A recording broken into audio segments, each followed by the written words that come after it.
Assalamualaikum warahmatullahi wabarakatuh. Perkenalkan, saya Aisyah Nurul Latifah dengan NIM 23051214119119. Pada kesempatan kali ini akan mempresentasikan mengenai pengujian eksplorasi atau exploratory testing.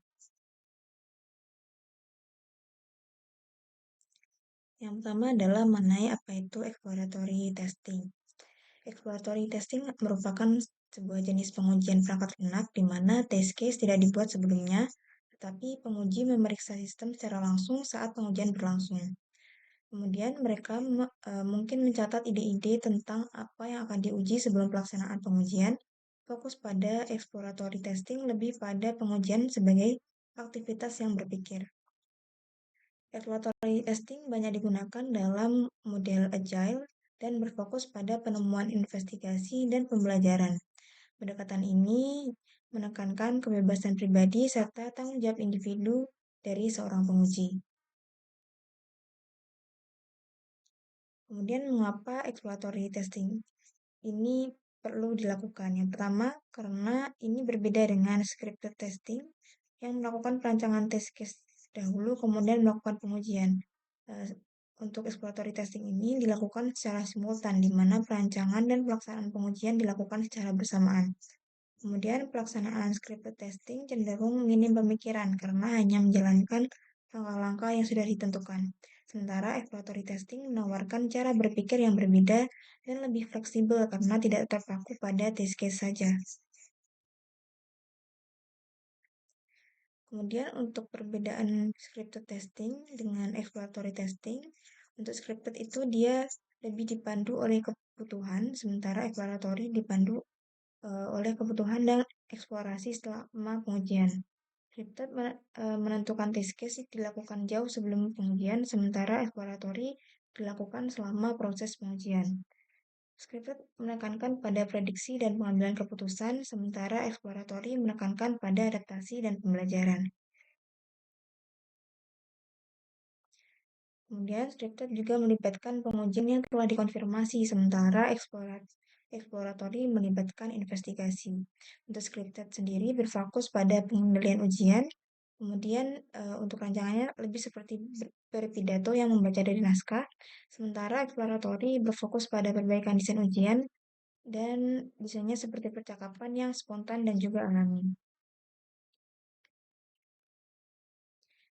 Selanjutnya adalah teknik dalam exploratory testing. Yang pertama, bukan pengujian secara acak, tapi merupakan ad hoc testing yang memiliki tujuan untuk menemukan bug. Yang kedua, bersifat terstruktur dan ketat. Yang ketiga, terstruktur secara kognitif dibandingkan dengan struktur prosedural dalam scripted testing. Struktur ini berasal dari charter, time boxing, dan sebagainya. Kemudian yang keempat adalah sangat mudah diajarkan dan dikelola. Dan yang terakhir bukan merupakan sebuah teknik, melainkan sebuah pendekatan. Tindakan yang dilakukan selanjutnya menentukan apa yang sedang dilakukan saat ini. Untuk tahapan dalam melakukan exploratory testing, yang pertama adalah membuat taksonomi bug atau klasifikasi. Yang pertama, kategorikan jenis-jenis kesalahan umum yang ditemukan dalam proyek sebelumnya. Kedua, lakukan analisis akar penyebab dari permasalahan atau kesalahan tersebut. Ketiga, identifikasi risiko dan kembangkan ide-ide untuk menguji aplikasi. Yang kedua adalah test charter. Ini meliputi apa yang harus diuji, bagaimana cara mengujinya, apa saja yang perlu diperhatikan. Ide-ide pengujian merupakan titik awal exploratory testing. Jadi test charter ini membantu menentukan bagaimana pengguna akhir atau end customer akan menggunakan sistem. Yang ketiga adalah textbook. Jadi metode ini melibatkan sepasang penguji yang bekerja sama selama setidaknya 90 menit. Kemudian tidak boleh ada gangguan waktu selama sesi 90 menit tersebut. Tes time box dapat diperpanjang atau dipersingkat selama 45 menit. Sesi ini mendorong penguji untuk bereaksi terhadap respon sistem dan bersiap menghadapi hasil yang sesuai. Yang keempat adalah meninjau hasil.